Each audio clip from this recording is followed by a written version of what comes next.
আল্লাহ রাব্বুল আলামিন বলেন, শাহরু রমাদানাল্লাযী উনজিলা ফীহিল কুরআন হুদাল লিন-নাসি ওয়া বাইয়িনাতিন মিনাল হুদা ওয়াল ফুরকান ফামান শাহিদা মিনকুমুশ শাহরা ফালইয়াসুম। আল্লাহ রাব্বুল আলামিন বলেন, রমাদান মাস, শাহরু রমাদান আল্লাযী উনজিলা ফীহিল কুরআন, রমজান ওই মাস যে মাসে কোরআন নাজিল করা হয়েছে। আমার বন্ধুরা, অন্য আয়াতে আল্লাহ রাব্বুল আলামিন বলেন, উতলু মা উহিয়া ইলাইকা মিনাল কিতাব, নবী আপনার উপরে ওহীর মাধ্যমে যে কিতাবটি নাজিল করা হয়, এই কিতাবটি কোরআন, আপনি তেলাওয়াত করেন। আল্লাহর নবীকে আল্লাহ নির্দেশ দিয়েছেন। আল্লাহ রাব্বুল আলামিন নবীকে নির্দেশ দিয়ে বলেন, হাবিব আপনি নিজে তেলাওয়াত করেন। এতে করে বোঝা যায় কোরআনের তেলাওয়াতের গুরুত্ব কম না বেশি। আল্লাহর নবী বলেন, উম্মত, কোন মানুষ যদি রমজান মাসের রোজা রাখে বিশ্বাসের সাথে, ঈমানের সাথে, সওয়াবের নিয়তে, নিয়ত আছে তো ইনশাআল্লাহ, সওয়াবেরও নিয়ত আছে, ঈমানের সাথে সওয়াবের নিয়তে যারা রোজা রাখবে, আল্লাহর নবী বলেন তার অতীত জিন্দেগীর সমস্ত গুনাহ আল্লাহ মাফ করে দিবেন। অপর হাদিসে আল্লাহর নবী বলেন, একদিন কোন মানুষ যদি রোজা রাখে আল্লাহকে সন্তুষ্ট করার জন্যে, একমাত্র আল্লাহর সন্তুষ্টির জন্য যদি রোজা রাখে, আল্লাহর নবী বলেন একটি কাক সারা জীবন উড়লে যত দূর যাইতে পারবে, জন্মের পর থেকে কাকটা উড়াল দেওয়া শুরু করলো, আর উড়ন্ত অবস্থায় যুবক হইল, উড়ন্ত অবস্থায় সে বৃদ্ধ হলো, উড়ন্ত অবস্থায় মৃত্যুবরণ করলো। এই সারা জীবন উড়ে একটা কাক যত দূর যাইতে পারবে, রহমতের নবী বলেন একদিনের রোজার দ্বারা মহান আল্লাহ রোজাদার ব্যক্তির কাছ থেকে জাহান্নামকে তত পরিমাণ দূরে সরায়া দিবে।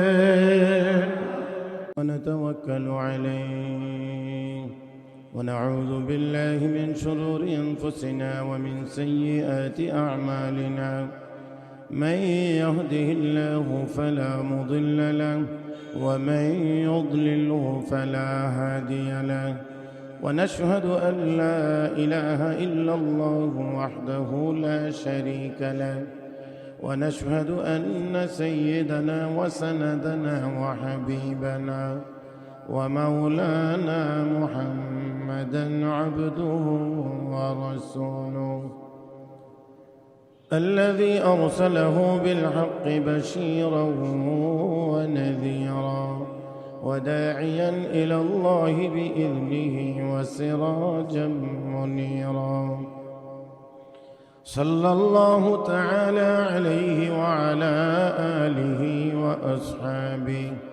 وأصحابه وبارك وسلم تسليما كثيرا. أما بعد، فأعوذ بالله من الشيطان الرجيم، بسم الله الرحمن الرحيم. شهر رمضان الذي أنزل فيه القرآن هدى للناس وبينات من الهدى والفرقان فمن شهد منكم الشهر فليصم. آمنت بالله، صدق الله مولانا العظيم، وصدق رسوله النبي الأمي الكريم، ونحن على ذلك لمن الشاهدين والشاكرين، والحمد لله رب العالمين. اللهم صل على محمد وعلى آل محمد كما صليت على إبراهيم وعلى آل إبراهيم إنك حميد مجيد. اللهم بارك على محمد وعلى آل محمد كما باركت على إبراهيم وعلى آل إبراهيم إنك حميد مجيد محترم মুসল্লিয়ান کرام আল্লাহ রাব্বুল আলামিনের দরবারে শুকরিয়া আদায় করছি যিনি আমাদেরকে অত্যন্ত দয়া করে মায়া করে মেহেরবানি করে পবিত্র মাহে রমাদানুল মুবারকের প্রথম জুমার নামাজ আদায়ের উদ্দেশ্যে মসজিদে আসার বসার তৌফিক দান করেছেন। মহব্বতের সাথে সবাই বলি আলহামদুলিল্লাহ। আল্লাহ রাব্বুল আলামিন অত্যন্ত দয়া করে মায়া করে মেহেরবানি করে আখিরি নবী শ্রেষ্ঠ নবী নবী মুহাম্মদুর রাসূলুল্লাহ সাল্লাল্লাহু আলাইহি ওয়াসাল্লামের বরকতে আমাদেরকে এই মাহে রমাদানুল মুবারক দান করেছেন। পুরো মাসটাকেই আল্লাহ রাব্বুল আলামিন বিভিন্ন গুরুত্বপূর্ণ ইবাদত দিয়ে সাজাইছেন। ব্যবসায়ীদের যেমন ব্যবসা করার কিছু সময় সিজন থাকে, আখিরি নবীর উম্মতেরও ইবাদত এবং নেকির একটি বিশেষ সিজন হিসাবে আল্লাহ রাব্বুল আলামিন মাহে রমাদান আমাদেরকে দান করেছেন। এই পবিত্র মাহে রমাদানে আমাদের কিছু করণীয় আছে, কিছু বর্জনীয় আছে, কিন্তু দুর্ভাগ্য আমাদের যে আমরা আমাদের করণীয়গুলোও জানি না, অধিকাংশ ক্ষেত্রেই জানি না।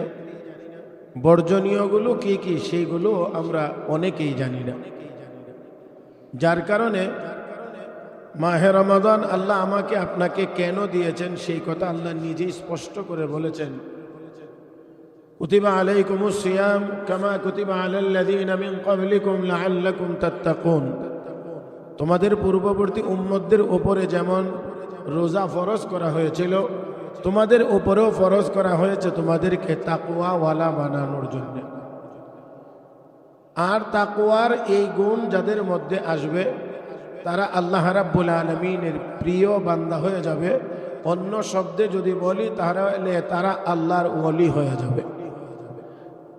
কারণ ওলি হওয়ার জন্যে, আল্লাহর প্রিয় হওয়ার জন্যে, আল্লাহর বন্ধু হওয়ার জন্যে দুইটা গুণ লাগে।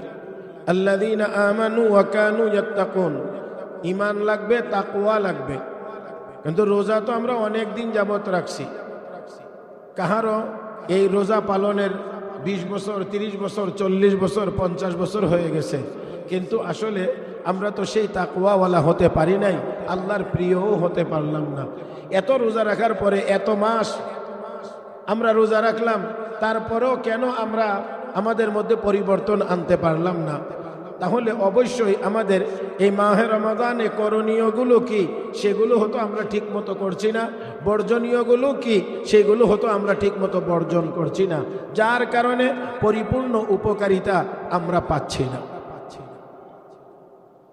একজন মানুষকে তাকওয়াওয়ালা বানানোর জন্য তারও আগে আরেকটি কথা আমাদের সকলের জানা এবং বোঝার প্রয়োজন। আল্লাহ রাব্বুল আলামিন পবিত্র কোরআন শরীফের মাত্র 500 আয়াতের ভিতরে আমার আপনার জন্য বিধানাবলী দিয়েছেন, বিধান দিয়েছেন। কোনটা করণীয়, কোনটা বর্জনীয়, কোনটা হালাল, কোনটা হারাম, কোনটা করা যাবে, কোনটা যাবে না, এই মর্মে আল্লাহ 500 আয়াতে বিধান দিয়েছেন। বাকি 6000-এর উপরে আয়াতের ভিতরে আল্লাহ রাব্বুল আলামিন এই 500 আয়াতের বিধান মানার জন্যে বান্দাবান্দিকে শুধু ওয়াজ করেছেন, নসিহত করেছেন। যদি আমার এই কথাটা সবাই বুঝে থাকে তাহলে একটু বলবেন কি বিধানের আয়াত বেশি না ওয়াজের আয়াত বেশি? আমি আবারও বলছি, বিধান দেওয়া হয়েছে মাত্র 500 আয়াতে। কোরআনের আয়াত সংখ্যা প্রসিদ্ধ বর্ণনা অনুযায়ী 6666। বিভিন্ন বর্ণনায় কিছু কম বেশি আছে। প্রসিদ্ধ বর্ণনা 6666 যদি হয়, 500 আয়াতে বিধান, বাকি 6000-এর উপরে আয়াতে শুধু ওয়াজ, তাহলে বোঝা গেল বিধানের আয়াত কম, ওয়াজের আয়াত বেশি। তাহলে আমাদেরকে অনেক সময় অনেকে বলেন এত ওয়াজের দরকার কি? এখন কোরআন দেখেন আপনার এই কথার পক্ষে না বিপক্ষে। কোরআনের 500 আয়াতে আল্লাহ বলছেন এই করো, এটা করো না, এগুলো করো, এগুলো করবে না। আর 6000-এর উপরে আয়াতের ভিতরে আল্লাহ শুধু ওয়াজ করেছেন। তাহলে বোঝা গেল যে কোনো একটা কথার উপরে আমল করাইতে হলে অনেকগুলো কথা বলে তাকে নসিহত করা লাগে। এই জন্য নসিহতের আয়াত, ওয়াজের আয়াত বেশি আর বিধানের আয়াত। প্যারে হাজরিন, তো আল্লাহ রাব্বুল আলামিন যত বিধান দিয়েছেন, এটা করো, এটা করো, ওটা করো, এটা করিও না, এটা করিও না, প্রায় সবগুলো বিধানের ক্ষেত্রেই আগে পিছে আল্লাহ রাব্বুল আলামিন বিশেষ করে যেই কাজগুলো করলে গুনাহ, বর্জনীয় কাজগুলো, এইগুলোর ক্ষেত্রে আল্লাহ রাব্বুল আলামিন আয়াতের আগে বা পরে কোনো না কোনো ভাবে বান্দাকে এই কথা বলেছেন, ইত্তাকুল্লাহ, তোমরা আল্লাহকে ভয় করো। যেমন একেবারে সহজে বোঝার জন্য বলছি, সুদ হারাম, কিন্তু বাহ্যিক দৃষ্টিতে তাকাইলে সুদ অত্যন্ত লোভনীয় একটা জিনিস। খুব সহজে টাকা ইনকাম করা যায় এবং মোটা অঙ্কের টাকা ইনকাম করা যায়। এটা খুব বেশি সহজে ছেড়ে দেওয়ার মতো না, কারণ কোনো পরিশ্রম করা লাগে না, শুধু কিছু টাকা বিনিয়োগ করতে পারলেই পরবর্তীতে অনেক টাকার মালিক হওয়া যায়, অনেক লাভ চলে আসে। এই জন্যে সহজে ছাড়তে পারবে না আল্লাহ রাব্বুল আলামিন। এই কারণে সুদের কারবার, লেনদেন বয়কট করার কথা বলার আগেই আল্লাহ রাব্বুল আলামিন প্রথমে বলেছেন, ইয়া আইয়ুহাল্লাযীনা আমানু, হে ঈমানদারেরা, ইত্তাকুল্লাহ, তোমরা আল্লাহকে ভয় করো, ওয়া যারু মা বাকিয়া মিনার রিবা ইন কুনতুম মুমিনিন। ঈমানদার হওয়ার দাবি যদি করো তাহলে সুদের সমস্ত লেনদেন বয়কট করো। একটু আওয়াজ করে দয়া করে বলবেন, এই নির্দেশটা কার? সুদের লেনদেন বয়কট করো, এই নির্দেশটা কার? আর সুদ হালাল না হারাম, এই ঘোষণাটাও কার? প্যারে হাজিরিন, একটু ভালোভাবে খেয়াল করতে হবে। আল্লাহ রাব্বুল আলামিন বলেন, ইয়া আইয়ুহাল্লাযীনা আমানুত্তাকুল্লাহ, হে ঈমানদারেরা, আল্লাহকে ভয় করো, ওয়া যারু মা বাকিয়া মিনার রিবা ইন কুনতুম মুমিনিন। মুমিন হওয়ার দাবি করলে সুদের সমস্ত লেনদেন বয়কট করো। তাহলে সুদের লেনদেনটা এত সহজে বয়কট করা যাবে না। 5 লাখ দিলে 6 মাস পরে 7 লাখ হয়ে যায়, 10 লাখ দিলে 6 মাস পরে 12 লাখ, 14 লাখ, 15 লাখ হয়ে যায়। এত মজা, এত আরাম, এটার মধ্যে কোনো কষ্ট নাই। এটা ছেড়ে দেওয়াটা বড় কঠিন। এজন্য আল্লাহ রাব্বুল আলামিন বলেন, হে ঈমানদারেরা, আল্লাহকে ভয় করো। তার কারণ হলো, যদি আল্লাহর ভয় থাকে তাহলেই এমন গুনার কাছ থেকে বেঁচে থাকা সম্ভব। আর এই তাকওয়ার গুণে গুণান্বিত করে গুনাহ থেকে মানুষকে বাঁচানোর অভ্যাসে অভ্যস্ত করার জন্য আল্লাহ রাব্বুল আলামিন এই মাহে রমজানের 1 মাসের সিয়াম সাধনা তথা আমরা আমাদের পরিভাষায় বলি রোজা রাখার এই বিধান আল্লাহ আমাকে আপনাকে দান করেছেন। যেই রোজা রাখার মাধ্যমে হালাল খাবারও হারাম হয়ে যায়। দিনের বেলা একটি নির্দিষ্ট সময় হালাল খাবারও হারাম হয়ে যায়। অতএব একজন মানুষ নির্জনে নিভৃতে ইচ্ছা করলে পানাহার করতে পারে, কিন্তু তারপরেও পানাহার করে না। কারণ একমাত্র কে দেখেন প্যারে হাজিরিন। সেজন্যে আল্লাহ রাব্বুল আলামিন বলেন, এই রোজা ফরজ করা হয়েছে তোমাদের উপরে, যাতে করে তোমরা তাকওয়াওয়ালা হতে পারো, খোদা ভীরু হতে পারো। আর তাকওয়াওয়ালা যতদিন পর্যন্ত আমরা হতে পারবো না, ততদিন পর্যন্ত আমাদের মধ্য থেকে অপরাধ বন্ধ হবে না, অপরাধ বন্ধ করা যাবেও না। হাজারো চেষ্টা হবে, একদিক থেকে দমন করবে আর একদিক দিয়ে বের হবে, একদিক দিয়ে কমাইবে আর একদিক দিয়ে বাড়বে। এক সুরতে কমাইতে যাবে, অন্য সুরতে অপরাধের পরিমাণ আরো বেড়ে যাবে। আমরা এই পর্যন্ত দেখে আসছি, হাজারো আইন হচ্ছে, আইনে সাজার পরিমাণ বাড়ানো হচ্ছে, নিত্য নতুন আইন তৈরি করা হচ্ছে, কিন্তু অপরাধীদের অপরাধ করার কৌশলের মধ্যেও অনেক আধুনিকতা চলে এসেছে বিভিন্ন পদ্ধতিতে। সেই কারণে আল্লাহ রাব্বুল আলামিন এই রোজা ফরজ করেছেন। আমি আপনাদেরকে আগেই মনে হয় একটু বলেছিলাম যে মানুষের মধ্যে আল্লাহ রাব্বুল আলামিন মানব দেহটা তৈরি করতে যে উপাদানগুলো ব্যবহার করেছেন, এই উপাদানের অন্যতম উপাদানের নাম হলো মাটি। আর মাটি যা পায় তাই খাওয়ার চেষ্টা করে। মানুষের মধ্যেও এই প্রবণতা থাকবে, যা পাবে তাই খাওয়ার চেষ্টা করবে, আর এর দ্বারা মানুষ জাহান্নামী হবে। আল্লাহ রাব্বুল আলামিন এই জাহান্নাম থেকে বাঁচাইয়া মানুষকে জান্নাতি বানানোর জন্য এই মাহে রমাদানের রোজা আল্লাহ রাব্বুল আলামিন ফরজ করেছেন। قال رسول الله صلى الله عليه وسلم من صام رمضان إيمانا واحتسابا غفر له ما تقدم من ذنبه. وقال رسول الله صلى الله عليه وسلم من صام يوما ابتغاء وجه الله بعده الله من جهنم كبعد غراب طائر وهو فرغ حتى مات هرما. আল্লাহ নবী বলেন, উম্মত কোন মানুষ যদি রমজান মাসের রোজা রাখে বিশ্বাসের সাথে, ঈমানের সাথে, সওয়াবের নিয়তে, নিয়ত আছে তো ইনশাআল্লাহ, সওয়াবেরও নিয়ত আছে, ঈমানের সাথে সওয়াবের নিয়তে যারা রোজা রাখবে, আল্লাহ নবী বলেন তার অতীত জিন্দেগীর সমস্ত গুনাহ আল্লাহ মাফ করে দিবেন। অপর হাদিসে আল্লাহ নবী বলেন, একদিন কোন মানুষ যদি রোজা রাখে আল্লাহকে সন্তুষ্ট করার জন্যে, একমাত্র আল্লাহর সন্তুষ্টির জন্য যদি রোজা রাখে, আল্লাহর নবী বলেন একটি কাক সারা জীবন উড়লে যত দূর যাইতে পারবে, জন্মের পর থেকে কাকটা উড়াল দেওয়া শুরু করলো, আর উড়ন্ত অবস্থায় যুবক হইল, উড়ন্ত অবস্থায় সে বৃদ্ধ হলো, উড়ন্ত অবস্থায় মৃত্যুবরণ করলো। এই সারা জীবন উড়ে একটা কাক যত দূর যাইতে পারবে, রহমতের নবী বলেন একদিনের রোজার দ্বারা মহান আল্লাহ রোজাদার ব্যক্তির কাছ থেকে জাহান্নামকে তত পরিমাণ দূরে সরাইয়া দিবে। একদিনের রোজা যদি হয় একমাত্র আল্লাহর সন্তুষ্টির জন্য, প্যারে হাজিরিন, আমলটা একেবারে ছোট না, অনেক বড়, এবং কম গুরুত্বপূর্ণ না, অনেক গুরুত্বপূর্ণ। আর গুরুত্বপূর্ণ তো এটা বোঝার জন্য আর বেশি কিছু লাগে না। এই আমল ফরজ, ইসলামের যে 5টি স্তম্ভ, এর মধ্যে অন্যতম স্তম্ভ হলো মাহে রমাদানের রোজা। প্যারে হাজিরিন, এই রোজা রাখা ফরজ। কেউ যদি অস্বীকার করে না রোজার কোনো বিধান নাই, তাহলে সে আর ইমানের গণ্ডির ভিতরে থাকবে না, কাফের হয়ে যাবে, অমুসলিম হয়ে যাবে, ইমানদার থাকবে না। আর যদি রোজা ফরজ এই কথা স্বীকার করার পরেও রোজা রাখে না, তাহলে ইমানটা বাঁচবে, গুনাহগার হবে, কবিরা গুনাহ হবে। এবারে যেই কথাটুকু বলতে চাই তা হলো যে রাসূল করিম সাল্লাল্লাহু আলাইহি ওয়াসাল্লাম এই রমাদান মাসে কিছু করণীয়ের কথা বলেছেন, কিছু বর্জনীয় কথাও বলেছেন। এই আমলগুলো করো, এই আমলগুলো ছাড়ো। আমরা করণীয়গুলো করব ইনশাআল্লাহ, রাজি আছি তো ইনশাআল্লাহ? হ্যাঁ, কিছু করণীয় অবশ্য মানে আমাদের একটু পিছনে চলে গেছে।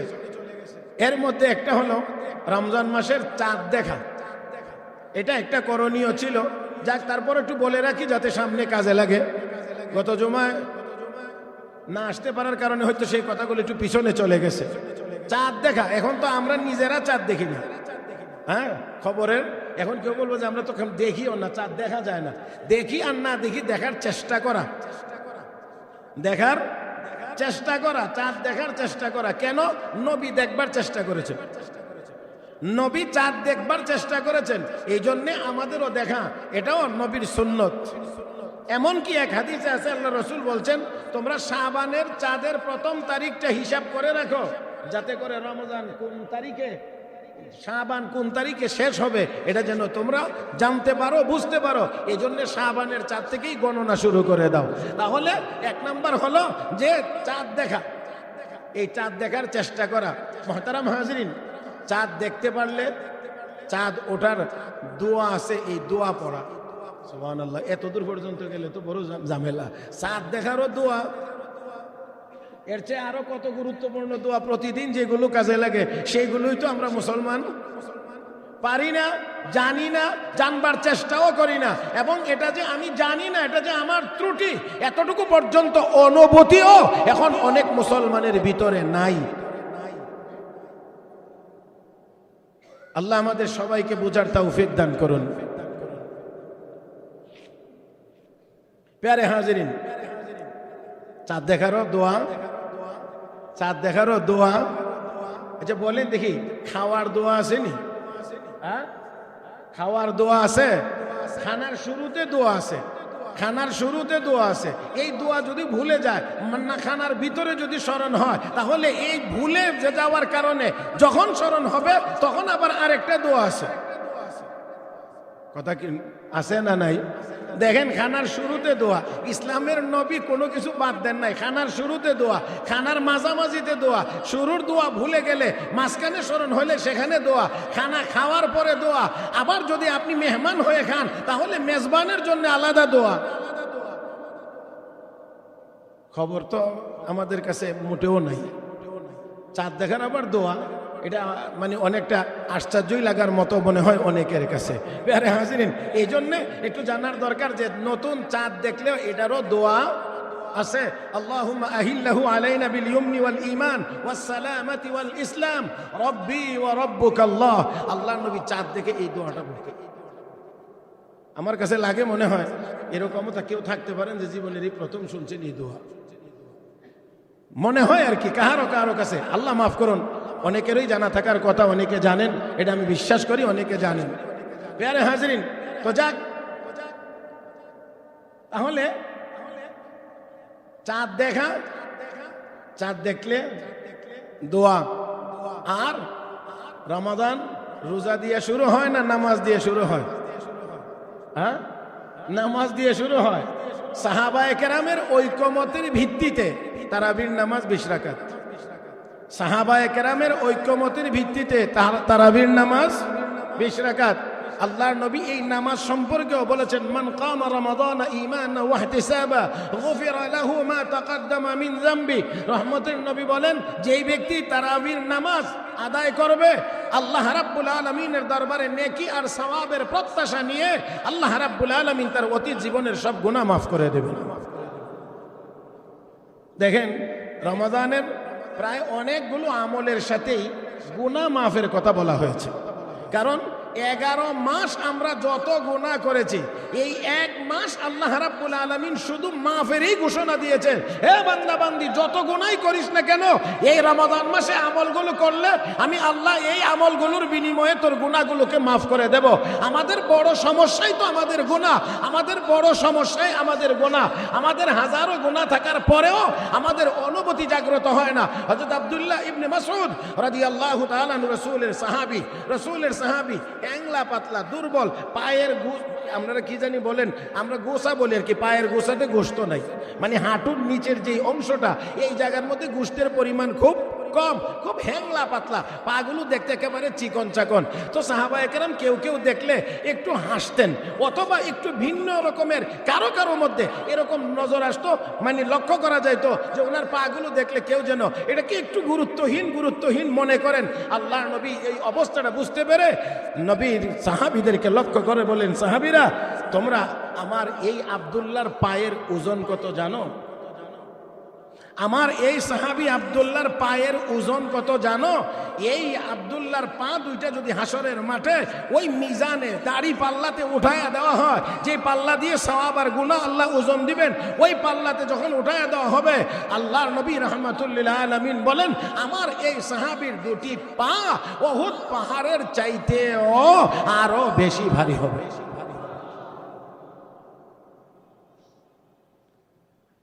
প্যারে হাজরিন, যেই সাহাবী সম্পর্কে আল্লাহর নবীর কথা এত গুরুত্বপূর্ণ, সেই সাহাবীর ইন্তেকালের সময়ে আমিরুল মুমিনিন হযরত উসমান যুন্নুরাইন রাদিয়াল্লাহু তাআলা গিয়ে জিজ্ঞেস করেছিলেন, মা তাশতাকি, ও নবীর সাহাবী, ও ভাই আব্দুল্লাহ ইবনে মাসউদ, আপনার সমস্যা কি? হযরত আব্দুল্লাহ ইবনে মাসউদ তখন জবাব দিয়েছিলেন, যুনুবি, আমার গুনাহই হলো আমার বড় সমস্যা।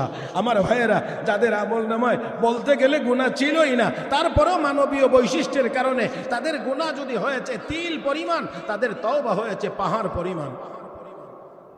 তাদের অন্যায় যদি হয়েছে তিল পরিমাণ, তাদের তওবা হয়েছে পাহাড় পরিমাণ। আল্লাহর নবী তো এক সাহাবীর তওবার ব্যাপারে ঘোষণা করেছেন যে তার তওবাকে বন্টন করে পুরা মদিনার মানুষকে যদি দেওয়া হয়, তাহলে পুরা মদিনার মানুষের সবার গুনাহ মাফ হয়ে যাবে। আমার সাহাবীর তওবা এত মজবুত হয়েছে। আর একটু জোরে কোন সুবহানাল্লাহ। প্যারে হাজিরিন, সেই সাহাবী বলেন যে আমার সমস্যা হলো আমার গুনাহ। যাদের নাই বললে চলে, তাদের সমস্যা গুনাহ, আর আমরা গুনার সাগরে হাবুডুবু খাইতেছি, তারপরও আমাদের এতটুকু অনুভূতি হয় না যে আমাদের গুনাহ আছে, আমাদের গুনাহ আছে। প্যারে হাজিরিন, তাহলে ইনশাআল্লাহ ইনশাআল্লাহ এই রমাদান মাসে যত করণীয় আছে এর মধ্যে তারাবির নামাজ নিয়মিত আদায় করা এটাও এক অন্যতম করণীয়। প্যারে হাজিরিন, আরেকটি আমলের কথাই শুধুমাত্র আজকে আপনাদের খেদমতে আরজ করতে চাই, তা হলো এই রমাদান মাস কোরআন নাজিলের মাস। কিসের মাস? কোরআন নাজিলের মাস। আমি সেই আয়াতই আপনাদের খেদমতে তিলাওয়াত করেছি। আল্লাহ রাব্বুল আলামিন বলেন, শাহরু রমাদানাল্লাযী উনজিলা ফীহিল কুরআন হুদাল লিন্নাসি ওয়া বাইয়িনাতিন মিনাল হুদা ওয়াল ফুরকান ফামান শাহিদা মিনকুমুশ শাহরা ফালইয়াসুম।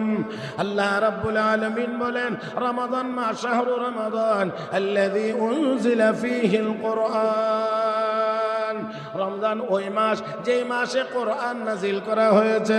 আমার বন্ধুরা, অন্য আয়াতে আল্লাহ রাব্বুল আলামিন বলেন, উতলু মা উহিয়া ইলাইকা মিনাল কিতাব, নবী আপনার উপরে ওহীর মাধ্যমে যে কিতাবটি নাজিল করা হয় এই কিতাবটি কোরআন, আপনি তেলাওয়াত করেন। আল্লাহর নবীকে আল্লাহ নির্দেশ দিয়েছেন। আল্লাহ রাব্বুল আলামিন নবীকে নির্দেশ দিয়ে বলেন, হাবিব আপনি নিজে তেলাওয়াত করেন। এতে করে বোঝা যায় কোরআনের তেলাওয়াতের গুরুত্ব কম না বেশি?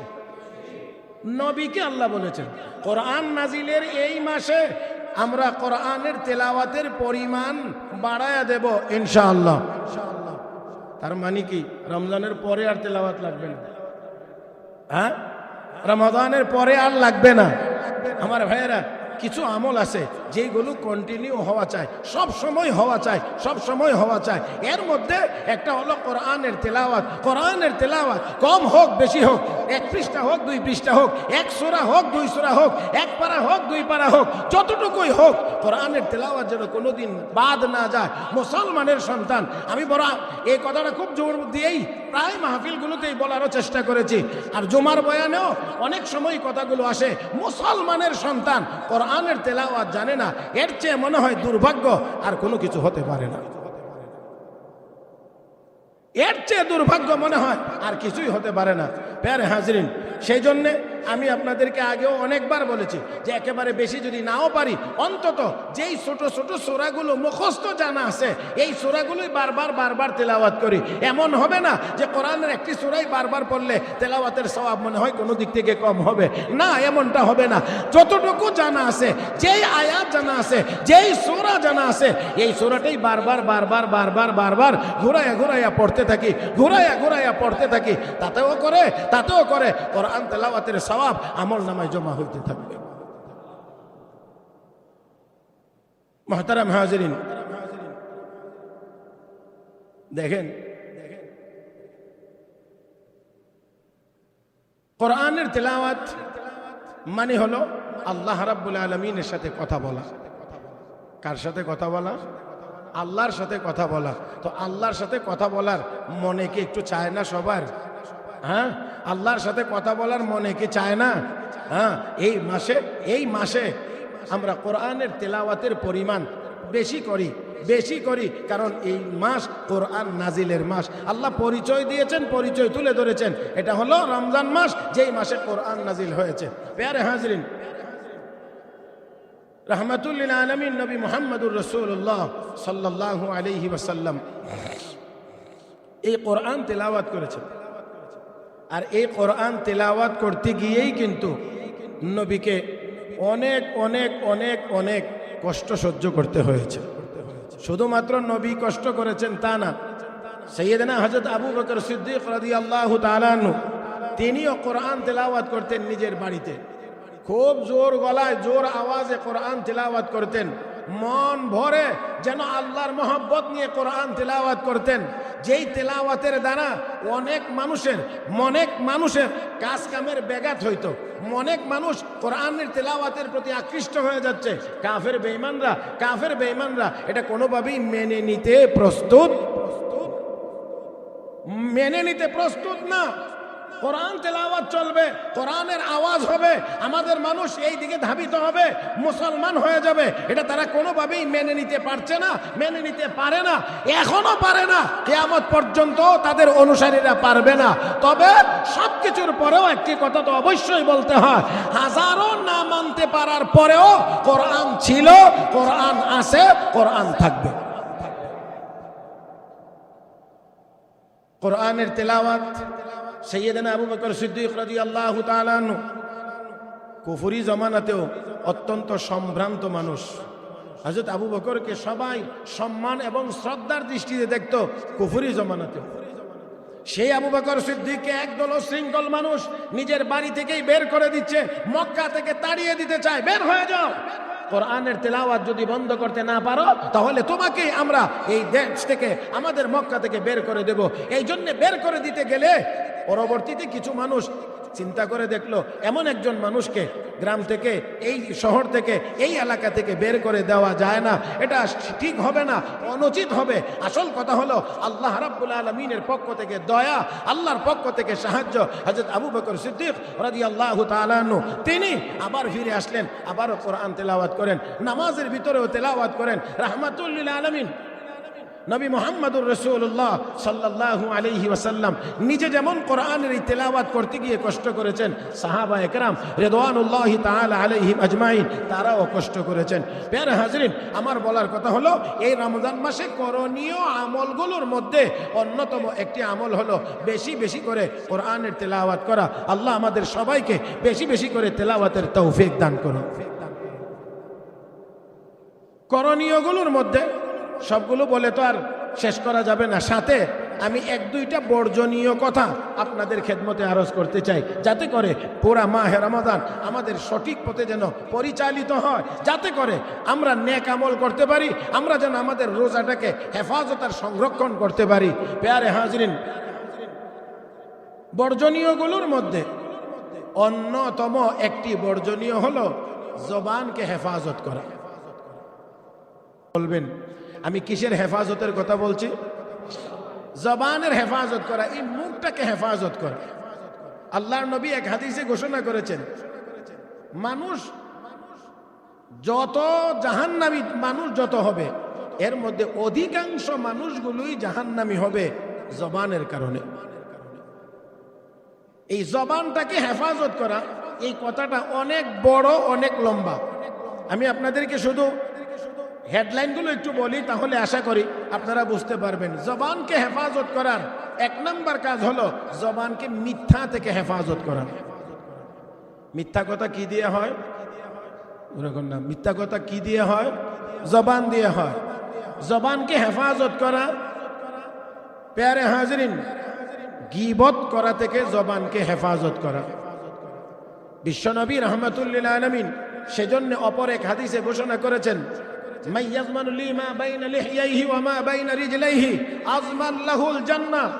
দুই চোয়ালের মাঝখানে জবান, দুই উরুর মাঝখানে লজ্জাস্থানকে যেই ব্যক্তি হেফাজতের জিম্মাদার হবে, রহমতের নবী বলেন আমি তার জান্নাতের জিম্মাদার হব। তো জবানের হেফাজত, আপনারা একজন ব্যক্তির নাম জানেন, হযরত লুকমান, যার নামে কোরআনে আল্লাহ একটি সূরা নাজিল করেছেন, সূরা লুকমান। সেই হযরত লুকমানকে জিজ্ঞেস করা হয়েছিল আপনি এত দামি হলেন কেমন করে? তখন উনি বলেছিলেন যতগুলো কথা। আল্লামা হাফিজ ইবনে কাসির রহমাতুল্লাহ আলাইহি তাফসীরে ইবনে কাসিরের ভিতরে লিখেছেন যে হযরত লুকমানের মধ্যে 9টা গুণ ছিল, যেই 9টা গুণের কারণে হযরত লুকমানকে আল্লাহ এত দামি বানায়া দিয়েছেন। প্যারে হাজরিন, এর মধ্যে একটা গুণ হলো হযরত লুকমান বললেন যে আমি আমার জবানকে হেফাজত করেছি। জবানকে কন্ট্রোল করতে হবে। এই জবান দিয়ে মিথ্যা বলা যাবে না, এই জবান দিয়ে গীবত করা যাবে না। রমজান মাস আসলে মাফ করে দিবেন, গীবতের পরিমাণ আমাদের বেড়ে যায়। যারা রোজা রাখি তাদেরও কিছুটা কাজকর্ম কম থাকে, যার কারণে যেখানেই সুযোগ পায় এখানে গিয়েই 2-4 জন বসলেই আরেকজনের দোষের আলোচনা শুরু হয়ে যায়। এই জন্যে আমাদের অনেক বুজুর্গরা বলেন যে গীবত এখন ঘি ভাতে পরিণত হয়েছে। ঘি ভাত, এটা বেমজা না মজা? আরে মজা, ঘি ভাত, ঘি দিয়ে ভাত খাওয়া এটা অনেক মজা, কিন্তু গীবত তো অত্যন্ত খারাপ, অত্যন্ত খারাপ, অত্যন্ত খারাপ। যেই গীবত আপনার আমল নামার সওয়াব আরেকজনের আমল নামায় পৌঁছায় দেয়, এই বদ আমল হলো গীবত। আমরা এটাকে এখন ঘি ভাতের মতো এত মজা করে বলি, যেখানেই বসলে সুযোগ পাইলে আরেকজনের দোষের কথা বলি। অনেকে আবার কয় তার মধ্যে তো এই দোষ আছে, এটাই তো বলছি। মনে রাখবেন, গীবতের সংজ্ঞা রাসূল বলেছেন যে যেই ব্যক্তি যার কথাটা আপনি বলছেন, যার দোষের কথা, এমন কথা যেই কথাটা শুনলে সে তার মনে কষ্ট পাবে, সে অপছন্দ করবে, এমন কথাটাই তার অগোচরে বলার নাম গীবত। তাহলে দোষ না থাকার নাম গীবত, না দোষ থাকলে এটা বলার নাম গীবত?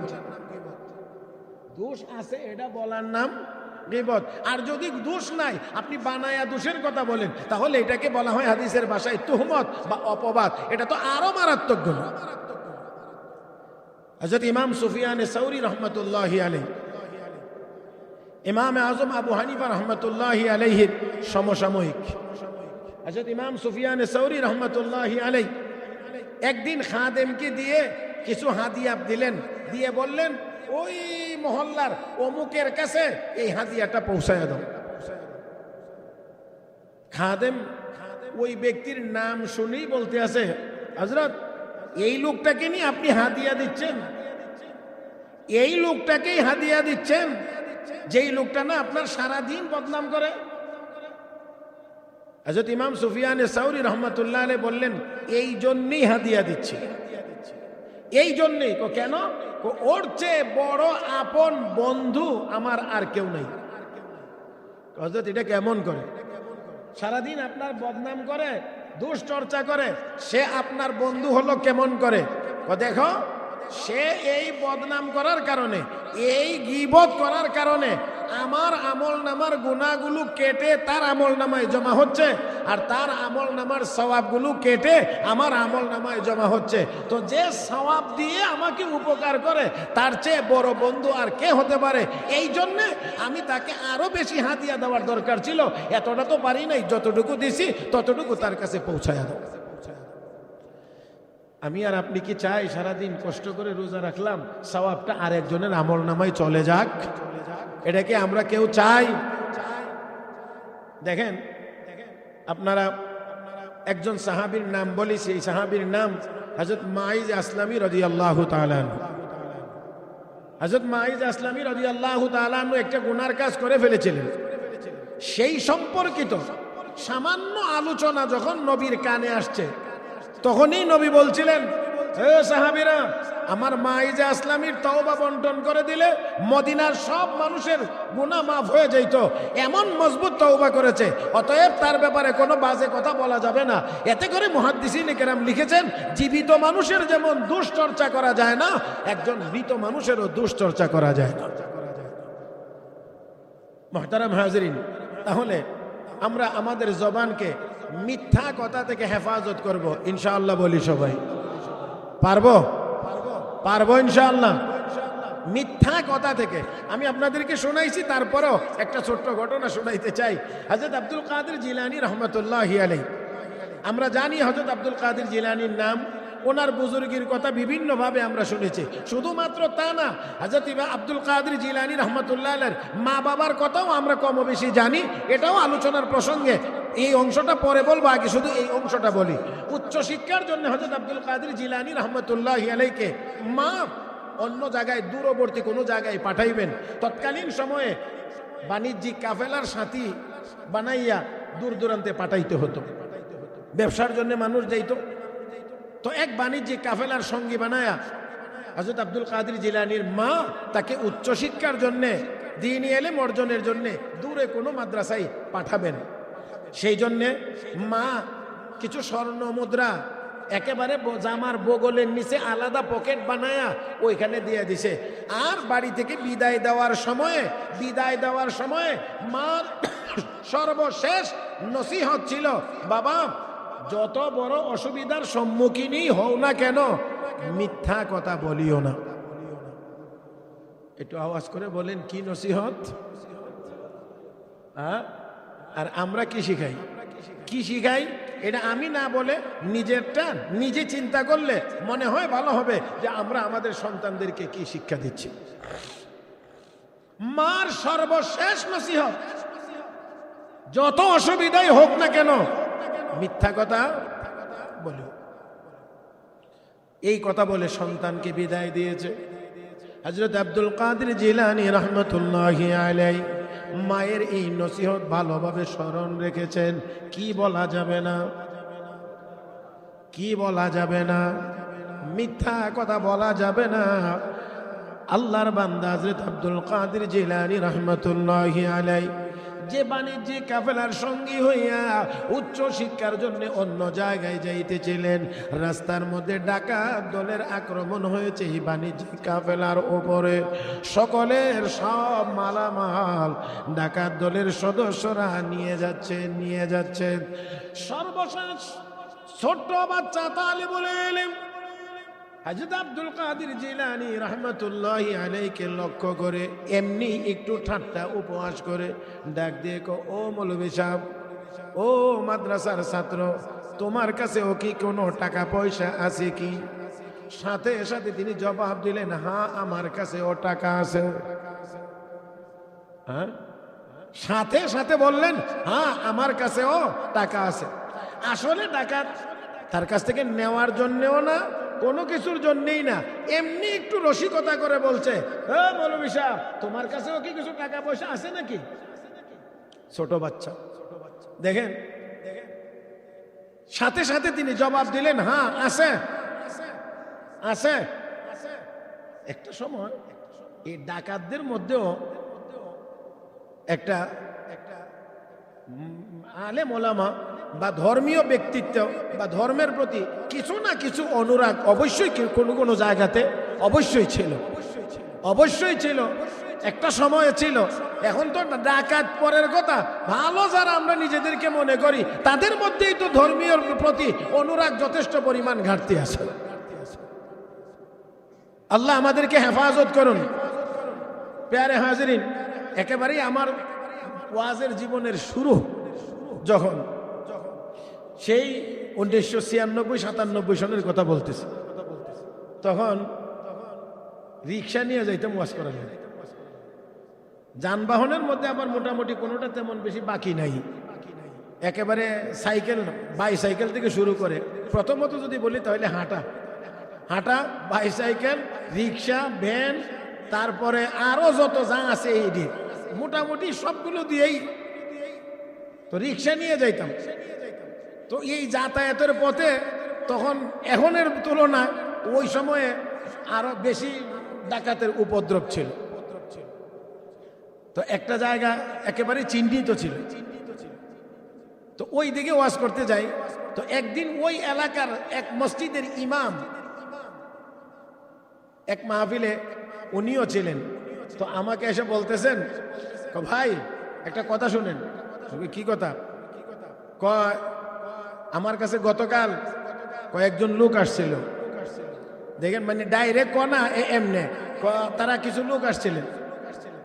তো আসার পরে আয়সা আমাকে বলতেছেন যে হুজুর, আপনি নাকি অনেক আলেম ওলামাদেরকে ওয়াজ করানোর জন্য আমাদের এলাকায় দাওয়াত দিয়ে আনেন, ওনারা আবার রাত্রে চলে যায়, তো আমরা তো ওইখানে থাকি। কথা বুঝেন নাই মনে হইতেছে। আমরা তো ওইখানে থাকি, একটা ব্রিজ আছে, ওই ব্রিজের নিচে থাকে। তো গাড়ির আওয়াজ টাওয়াজ পাইলে বুজুর্গরা নিচের থেকে উঠে আসে আর কি, না হইলে নিচেই থাকে। আমরা তো আর জানি না, চিনি না।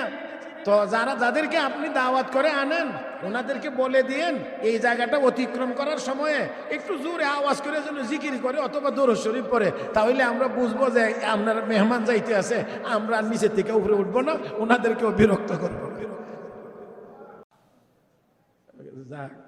চিন্তা করলাম, ডাকাতি করলেও অন্তত এতটুকু অনুভূতি যে আছে, হ্যাঁ, তখন অন্তর থেকে এই মর্মে দোয়া হয়েছে যে আল্লাহ, যারা এখানে আলেম ওলামা ওয়াজ করতে আসেন এদের প্রতি এতটুকু সম্মান, এটা তো দ্বীনের কারণে, অন্য কোনো কারণে না। তো দ্বীনের প্রতি এতটুকু সম্মান যাদের আছে, আলেম ওলামাদের প্রতি এতটুকু শ্রদ্ধা যাদের আছে, আল্লাহ এই বরকতে তাদেরকে পরিপূর্ণ হেদায়েত দিয়ে দেয়। তো দেখেন, নেওয়ার নিয়তে না, কোনো কিছুই না, শুধুমাত্র একটা কথার কথা। ও মৌলভী সাহেব, তোমার কাছেও কিছু টাকা পয়সা আছে? সাথে সাথে জবাব দিলেন আছে। কি আছে? স্বর্ণ মুদ্রা আছে। কোথায় আছে? আমার জামার একেবারে ভিতরে বগলের নিচে। দেখি বের করা হয়েছে স্বর্ণ মুদ্রা। ডাকাত দলের সদস্য আশ্চর্য হয়ে বলছেন, রে মৌলভী সাহেব, ও মাদ্রাসা পড়ুয়া ছাত্র, আমি তো আসলে নেওয়ার জন্যই বলি নাই, আমি তোমার কাছ থেকে নেব এরকমও না, শুধুমাত্রই একটু বলা, একটু রসিকতা করা ছিল উদ্দেশ্য, যে তোমার কাছেও কোনো টাকা আছে কিনা। তুমি যদি একবার না বলতা তাহলে তো আর আমরা তোমার গায়েও হাত দিতাম না, চেক করতাম না, তল্লাশিও করতাম না। না বললে না কেন? না আমি বলতে পারবো না, মিথ্যা আমি বলতে পারবো না। কেন? কারণ কি, আমার মা আমাকে বাড়ি থেকে বিদায় দেওয়ার সময়ে শেষ নসিহত করেছেন, বাবারে যত বড় সমস্যাই হোক না কেন, বিপদেই পড়ো না কেন, মিথ্যা কথা বলিও।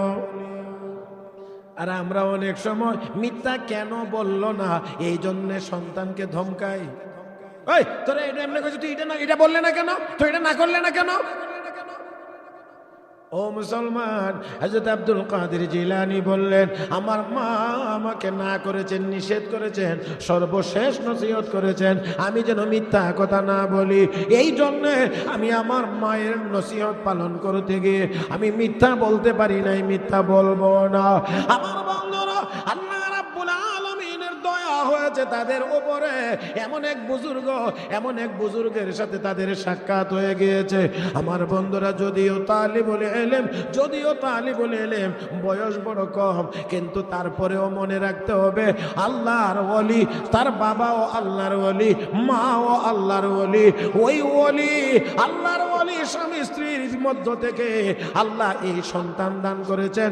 বলা যায় অবশ্যই মায়ের গর্ভ থেকেই ওলি হয়ে জন্মগ্রহণ করেছেন। এমন আল্লাহর ওলি হযরত আব্দুল কাদের জিলানীর এই কথা শুনে এবার গিয়ে ওই সদস্য ডাকাত দলের নেতাকে ঘটনা শোনাইছে। বলছে এই অবস্থা, এবার ডাকাত দলের লিডার চলে এসেছে। রে তালিবুল ইলম, সত্যি কি তোমার কাছে স্বর্ণ মুদ্রা ছিল? বলে হ্যাঁ। তাহলে না করলে না কেন? না করি নাই, মিথ্যা হবে। মিথ্যা কথা বলতে নিষেধ করেছেন, এই জন্য বলতে পারি নাই। আমি মিথ্যা বলি নাই, বলতে পারবো না। এবার তাদের মধ্যে শুভ বুদ্ধির উদয় হয়ে গিয়েছে। সকলের মালামাল ফেরত দিয়ে সবাই তাওবা করে খাঁটি ইমানদার হয়ে গেছে।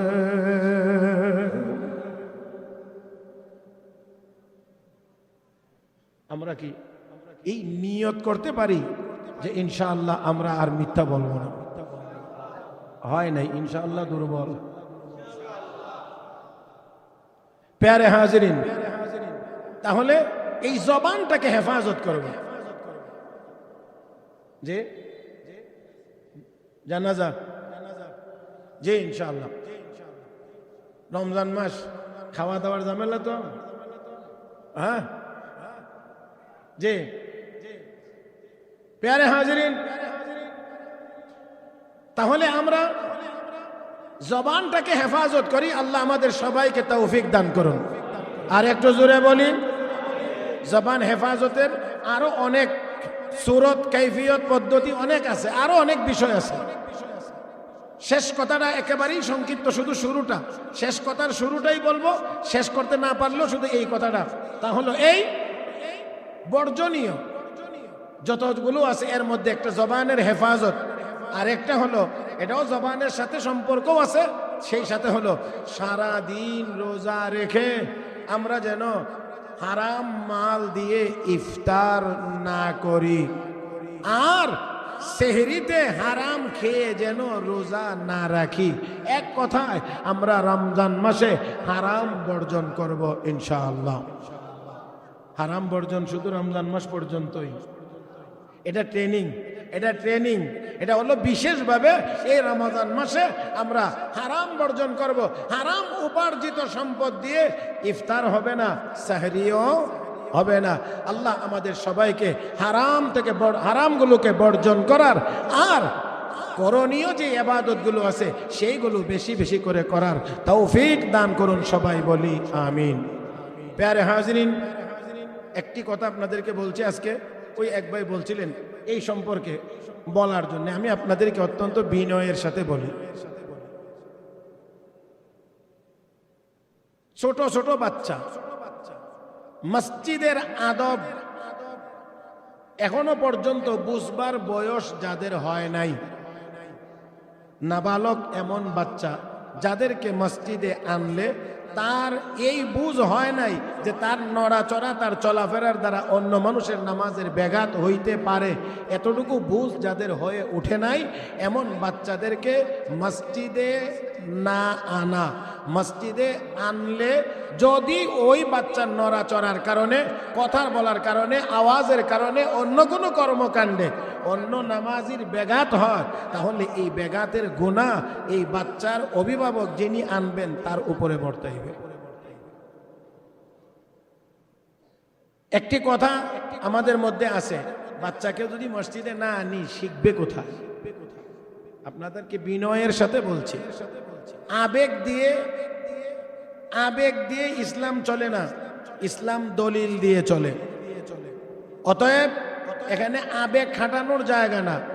আপনি এই জন্যে ইসলামের আরো বিধান আছে, ফরজ নামাজ ছাড়া যেই নামাজগুলো জামাতে পড়া লাগে সেই নামাজগুলো ছাড়া যত নামাজ আছে সেই নামাজগুলো আপনার ঘরে পড়া উত্তম, বিশেষ করে নফল নামাজ।